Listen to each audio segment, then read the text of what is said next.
And let me share to buyer and seller tips. Okay, so some things, these questions, and by the way, this is when all of this pretty much came from emails that you guys have sent me saying, hey, what about this? What about that? What about this? So that's why we're going over it. Sometimes I can reply very quickly in an email, but if it's something that is a little bit more relevant to everyone, or it's a little more detailed, that's when we'll take out the time for the mentoring calls, or the training. This question has come up. In fact, I think, Eric, you're the one who submitted it. What about a regular pre-approval letter or an underwritten pre-approval letter? Really good question. Doesn't come up that much. Now, this is the deal. When you have an underwritten pre-approval letter, it's specific for a property or specific for an amount. So if somebody, let's say, the pre-approval is for a certain amount, a certain property, and you go ahead and you submit that, and anything is different than what's in that letter, they're going to have to go through the process again. So usually just a normal pre-approval letter works better, because it kind of more covers the umbrella of everything you may be looking for. And then you go in and you go into the process from that point. Also, most listing agents aren't going to ask for the difference between the two. They just want to see the pre-approval letter. Some will ask for what's called the DU, and that means they want all the documentation showing all the underwriting, showing, hey, what can actually be done. So that you may get as well, or they'll say a pre-approval or DU, and they'll get into it. And most time, when you get the DU stuff, it's very I don't want to say complex, but it's lengthy. It's not just a simple letter. It has all this stuff in it. But if people have been on the lending side for a while, especially, or they're just familiar with it, they may go through it. Or there's a lot of people in our industry, one of the spouses is an agent and the other one is a lender. So they may actually take that and say, hey, you look at this, tell me what you think. So that's the reason why you may get both of those. Is that clear? Any questions on that one? Okay, now, once you get into everything, it's obviously, we're in an industry where there's a lot of forms and there's a lot of this and a lot of that. How do you help? So let's spell this out. First, on the buyer side, you're going to write up an offer. And so you're going to do what's called an RPA. And that is the contract that dictates everything that's going to happen in the transaction. So it's going to have all the dates, blah, blah, blah, blah, blah, blah, all of that stuff. There's a lot of front work on that, because quite honestly, when you've been in this industry for a while, for me, if I want to put together a listing agreement, 5 minutes or less, I've done them plenty of times. So I'm like, oh, no big deal. An RPA, it still takes me a little while, because I am dictating everything in there. Hey guys, how much do you want to put down? Hey, what about this? Hey, what about that? You put in there, like I always do whenever, right now, if you're on the buyer side, you want to use the seller services, the seller's escrow or something. But you may end up with a buyer that's like, hey, we have especially investors, we have a title company we always work with, or we have an escrow we always work with. We will pay that fee if we can have our company do it. So a lot of times they'll say, hey, no, we want our title working. And so they put in blah, blah, blah title, but then they'll check the box, or want the box checked in there, that buyer pays for title. So those are all the things that you put together in the RPA that define how the entire transaction is going to play out. So it's a lot to that. Many times when you put together your first RPA, you can send it over and I'll review it, or if you can find somebody else who can review it. And I've gone through that. A lot of times I've had agents who've sent me an RPA and I'll make notes and I'll send it back, and I'll just put stuff in there. Sometimes like, hey, forget to check this box off. Or they may put in there, like there was honestly one where they put in, no, it's our escrow, large amount escrow. I'm like, oh, Right now in this climate, especially a seller's market, the listing agent is going to want to control escrow. So that's just the way it's going to be, so those are some of the things you put in there. Another one comes up is sometimes the warranty. You find out like, oh, the home is, it's 3 bedrooms, 2 baths, and it's got central air conditioning. Yeah, pretty much probably, you can put a max warranty in there of 600. But what if it also has an ADU? What if it has a pool? What if it has some other things in there? Oh, you may want to bump up that warranty a little bit, on how much it would be. And then that's when you contact the warranty people to find out how much that is. Or there's been times when I first started, I, threw a Hail Mary, and I'm like, I called up other agents I know, hey, none of the warranty people are getting back to me. How much should I put? And they're like, oh, for a home like that, I'd put at least 700. Okay, I put it in there, sort of thing. And then but that is what defines that. The other thing is going to be in there. You're going to have disclosures. And on the buyer side, it's like, well, wait, what am I disclosing? Well, there's a lot of KW disclosures out there, people. So you're going to want to make sure all the disclosures are filled out and done, because those have to be signed by your buyers, and then they have to go to the seller side, and the sellers have to sign it. Now, who helps with, all of that process? That's when, if you get a transaction coordinator like Raha, worth her weight in gold. And we're a little spoiled here, where Raha's really good. I've used her on every one of my transactions. Raha is really, really good. I have had transaction coordinators that are not that good. And what I mean by that, they've been on the other side and they've been dropping the ball left and right. And you can tell what the agent did is they got the cheapest transaction coordinator they could find, and that's the kind of service they got. So, but the transaction coordinator helps you do that. And the idea of that too is not only do they make sure everything's done, but it's supposed to free up your time. Your main goal is lead generating. Now you still want to generate leads. So you don't want to be bogged down in paperwork. Oh, I got to do this. I got to do this. I got to do that. You want to be talking to people. You want to be out there lead generating. So that's why it's also really worth it to use a transaction coordinator. She'll help make sure that stuff goes through. The other thing you're going to need to do is inspections. And that's where you can ask someone, always at a minimum, termite inspection and general inspection. You always want those. And sometimes I've had people say, well, we're in a condo building. Should I do termite? Oh yeah, condo, they're still built with wood. You still want to make sure, make sure all of that information, some of it's even recommending it just to cover you.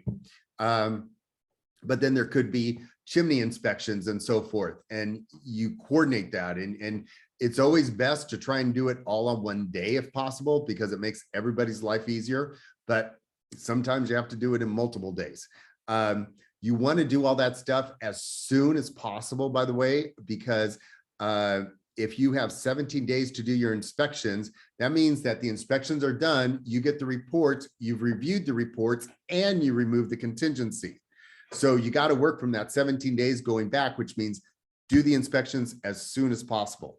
Many times, a lot of us will set a I'm thinking of I can't think of the right term.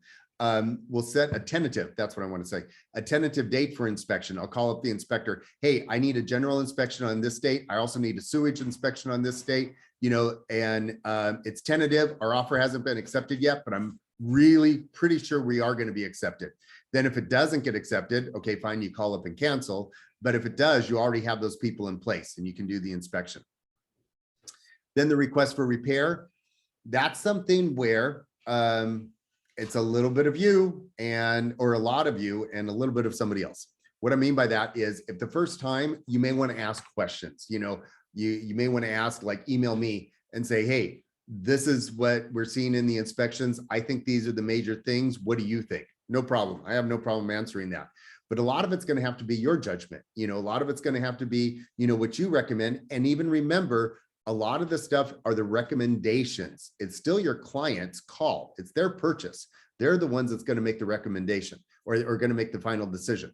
So, you may see a patio and the patio's got termite damage, going into it, but you may have somebody like me as a buyer. I've built my own patio outside. So no big deal. It's open lattice work, but still, I built my own patio. So like I can rip that out and put a new one in. I don't care about that. We're not going to ask for those repairs. I mean, I would say that to make sure that my deal, goes through. Where other people may be like, oh, no, I want that repaired. I want that repaired. And then that's when you have that conversation, and all of that's going to depend on the condition of the home. You get a feel for the listing agent, you get a feel for the sellers, you get a feel for your buyers. And what is the market like at the time? How much right now, we are in a very aggressive seller's market, as we know. And last year, I had some clients of mine buy a home in Highland Park, and we did a general inspection, sewer, and termite. And so in doing all those things, we went ahead and I got a good feel from the other agent. I even asked her, hey, there's a few things we're discovering, and how are your sellers open to requests for repairs? Her reply was, if you don't ask, you won't receive. So that let me know, okay, we can ask for anything reasonable. And that's what we did. And we received actually that in credit. We received everything we found in the sewer inspection, and we found everything in section 1 of the termite. But that's where you kind of got to get that feel and figure that out. And that's okay to bounce off of other agents too for the first time. But that's where you do the request for repair. And again, Raha helps with a lot of the stuff, but Raha is not there to help you like another agent. Raha will help you like, oh, this is the form you need to do. Oh, make sure this is signed. Make sure, oh, they're in a high fire area. They need to sign that additional form. All of those things may be, or it's the home was built in 1967. Make sure the lead paint base disclosure is signed. All of that kind of stuff she'll handle. If it's a decision where, well, Raha, should I ask for, all the termite repairs? She's not going to answer that because that's a judgment call. That's one where you have to, that's where you come in as an agent. Now you can bounce your thoughts and ideas off of somebody else, but your transaction coordinator isn't there to do that. I want to make sure that that's clear on that. And Raha is very good on staying in her lane on that, because she doesn't want to get you in trouble either. She's there to protect you. On the seller side, listing agreement, again, listing agreement's one of the easiest things you can do. It just is. So I have no problem looking over listing agreements, but those don't really take that long because there's not a lot to go into. But on the same side, there's still disclosures, and the onus of most of the disclosures is on the seller. They need to do the SPQ, the TDS, and SPQ, TDS. Those are the ones they need to sign. Then, and then you also have to do your AVID at the same time, because technically those disclosures aren't complete going over until those are done. So those are the things that many times when you get a listing agreement, a lot of times we will send the SPQ and the TDS like shortly afterwards, just to say, let's get these done ahead of time. So that way, when we enter escrow, they're going to have to be done anyway. You guys can take your time, answer everything that needs to be answered, and boom, we're done. And on both of these, there could be requests for repair, like I just mentioned. And that's where you may want to go ahead and feel it out one way or another. I had an agent that is in escrow right now, and it's first escrow, and he's the listing agent. And so he asked me up front, he said, hey, we're getting all of these offers. And he goes, I don't know if we should really go with a request for repairs. He goes, the inspection came out super clean. The termite report came out really super clean, except for the patio, but the patio was detached, so it didn't matter as much. And so he and I had that talk ahead of time. It was like a 6-minute conversation on the phone. So bingo, it's like, hey, yep, that sounds good, and so on. Pretty much he needed somebody just to like bounce the ideas off of, that's all. So does that help? Does all of that help, like when you get into it? Because I understand if you've never done it before, it's like, oh my God, what do I need to do? At the same time, it's like, okay, I need to learn this. I need to do this. So yeah, people can, that's why we're here, to help walk you through this too. But there's the onus on you on, okay, learning what needs to be done. Again, I'll use a gym example. I had a trainer at the gym but I had to get my ass in there every day to actually do the Stairmaster. He wasn't going to tell me every day, Rob, you need to go on the Stairmaster for at least 15 minutes. No, that was on me. He told me, hey, this is what you need to do. This is what you need to look at. Let's start talking about this and this and this.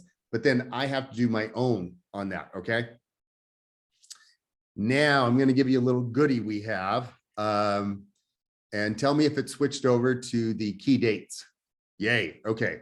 This I love. This was something that somebody in our office developed. And this just shows you an example of the date at the top. But the idea is where you see the red, where it says the date there, it should have in there date of acceptance. And that's why it's red there, because all of these things, see at the bottom, because this is really an Excel sheet. I know I'm showing this to you. I just saved it as a PDF so it's easier. But at the bottom, it shows you all the time periods in there. So you put in the date of acceptance. And if you notice, like the example here shows you when this was originally done. In 9/24/19, automatically your close of escrow is going to be 10/24/19. And then also, you know, okay, so you have 3 days for business to deposit to the EMD into escrow. Oh, when should that happen? Oh, 3 days later. All that stuff is in there. So it automatically puts all the dates in there. Something like this really is helpful. Now you may need to adjust for holidays and weekends, depending on the time period. Because for instance, you can't deposit on a Sunday. That's not going to happen. So then it's going to be adjusted, you know, to whatever it needs to be adjusted to. But other things do count. So like your removal of inspection contingencies, no, that's still 17 days is the standard. It could be adjusted. So this is where in here, the bottom where it has a time periods, I'm going to put my, little arrow over here where it shows the time periods. All of these can be adjusted. So you can make everything longer or shorter. I just have in the defaults. That's all I have in. But when you adjust that, it will automatically change the dates here. Now, good tip is that if you have somebody like Raha, you can put this in here, send it over to her and say, hey, does this check out? Do all these dates make sense? And Raha should be able to go through and say like, yes, yes, oh, you need to adjust this one or whatever, and so on, and that's fine. But then this gives you an idea, especially when you're first doing this, this gives you an idea of like, hey, we're in week 1. Where should I be? What should I be looking for? What's coming up? And this will tell you everything that's coming up and how it's working. What do you guys think? How do we get access to this? No, never. I'm going to mail it, to everybody. But right now, let me see. I should be able to even get, yes, there. I've just uploaded the Excel sheet. It's only 200K, so it's no big deal. So you can download this right now. But like I said, I'll be mailing it out to everybody else too. But this is gold. This is, even if you were to blank everything out and just print it out blank and then handwrite everything in according to the RPA, this still gives you so much peace of mind, because then you have everything in one document that's going to let you know what needs to happen. You're not flipping through the contract. Wait, when do I need to do this? When do I need to do this? Especially if, let's say the RPA originally had, 17 days, it's 17 days inspection.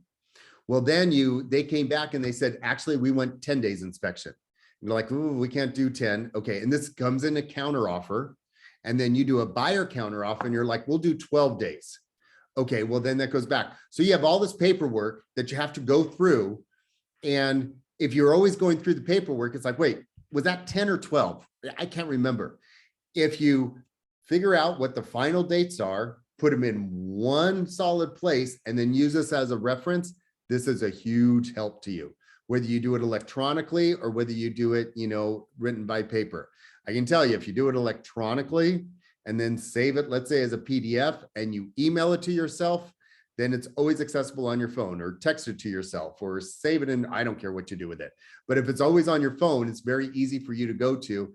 And I can tell you the first few transactions I did, I was always kind of like, and by the way, my first 2 transactions was not at this office, and I had a terrible transaction coordinator. So not only was I panicking on the dates because I was a new agent, but my transaction coordinator wasn't that great. I didn't know it at the time, but I was panicking because of her as well. So what ended up happening is I was constantly going back of like, wait, are we supposed to do, when did inspections due? Am I supposed to be, my first sale was a listing and my second one was a buy. So on both of them, it was either like, oh, should they have sent over the inspections yet? Should they have done that? Or wait, should we have done that? Do I have to remove it? When do I have to do that? If I would have had something like this, it would have been like, okay, we're fine. Or I could have told, my client, hey, this is coming up. Just, remember, you have to fill out that SPQ. You have to fill that out. You have to review all the inspections. Most of your clients are pretty good with that, but every once in a while you get somebody that thinks that they have all the time in the world. Any questions on this?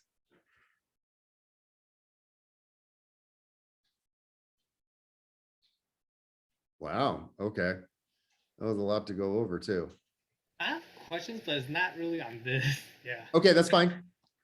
Yeah. One question I have is, would you recommend, even as a new agent, would you still recommend a transaction coordinator, or would you prefer or would you recommend going through everything yourself to learn everything? Excellent question. Actually, that because I've talked a lot about transaction coordinators, so that's not off the topic at all. Okay, when I first got in the business, the guy who was my mentor, Mario, and it's just because he was a really nice guy. There was nobody assigned in the office. In fact, my first office was terrible. He was just a really, really nice guy, and we're good friends to this day. He even came to my wedding. In fact, I kind of owe him for helping me so much. But he told me, he said, Rob, the first couple transactions should be all just you. Don't get a transaction coordinator. Don't do that. You want to learn every little thing.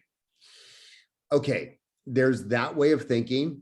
And then there's the other way of thinking of you want to be part of everything, but having somebody to make sure everything is being filled out. And at the time, that brokerage I was at, there also wasn't a lot of brokerage disclosures. I think there was like 2, and they were no big deal. Where at our, KW, there's a lot more disclosures that we have as well. My personal recommendation would be to have the transaction coordinator, but keep your pulse on the entire transaction. Don't think it's a handoff. Oh, Raha's going to handle it. No, you want to learn it. I understand my buddy Mario, that his approach was, no, you want to learn how every part of the contract works, everything in the transaction. And you want to go through it, and you want to, learn every little thing. I get that, but it's really good to have a guide kind of helping you with that. And that's where, Raha making sure everything is done in a timely fashion and the way it should be done, and signatures aren't missed and that kind of stuff. Because there's a few areas where a signature is always missed. There's one part of the Avid, I have missed it so many times. Now I don't miss it, because Araha has to send it back to me. Rob, you forgot to sign this part. I'm like, crap, that's right. So, just know that I would use it as that. The example I give on that one is when you first learn to drive a car, it was a lot to take in. And should you have learned to drive a car stick shift or automatic? Well, I learned automatic, and I'm really glad, because eventually when I learned stick shift, it was like, wow, that's a whole nother world I had to learn on top of it too. So I'm glad I eased my way in, and then I learned completely not only how to drive automatic, but stick shift.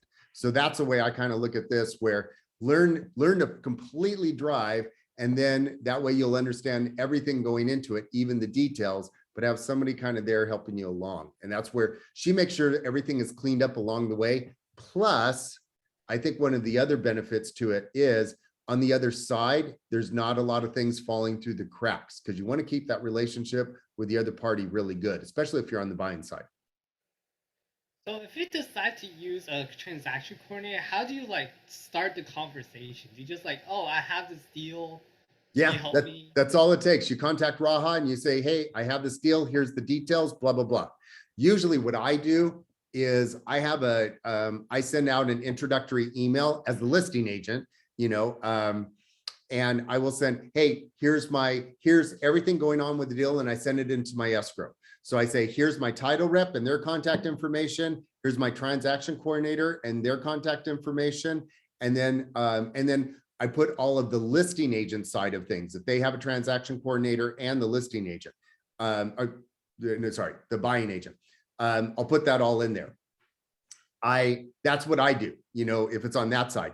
If I'm on the buying side, then when I get everything from escrow, like, hey, thank you, welcome to escrow, blah, blah, blah, and everybody's copied on that, I immediately reply back all, hey, looking forward to a smooth transaction. By the way, here is my transaction coordinator, Raha, and here is all of her contact information. Please make sure to include her on all future interactions.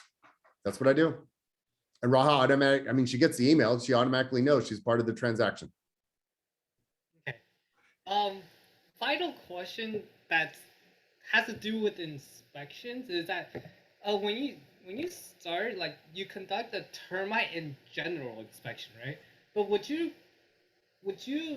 recommend looking at the general inspection and then try to do like the specific inspections, or would you just recommend just doing like very specific inspections in the start?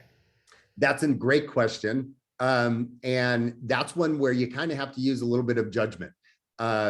Sometimes I had a buyer situation where we literally had like a 10-day inspection window, and they gave us very few days we can do the inspection on. So we did do a general inspection and termite, and I would have preferred to have done an HVAC, but we didn't have time. So we had to use our request for repairs on that place just with the general inspection. There are times that you can do that. And again, every situation is different. You know, you can easily have a conversation with the listing agent and say, hey, you know, general inspector found that there was some stuff going on with the chimney that probably should be looked at by a chimney inspection.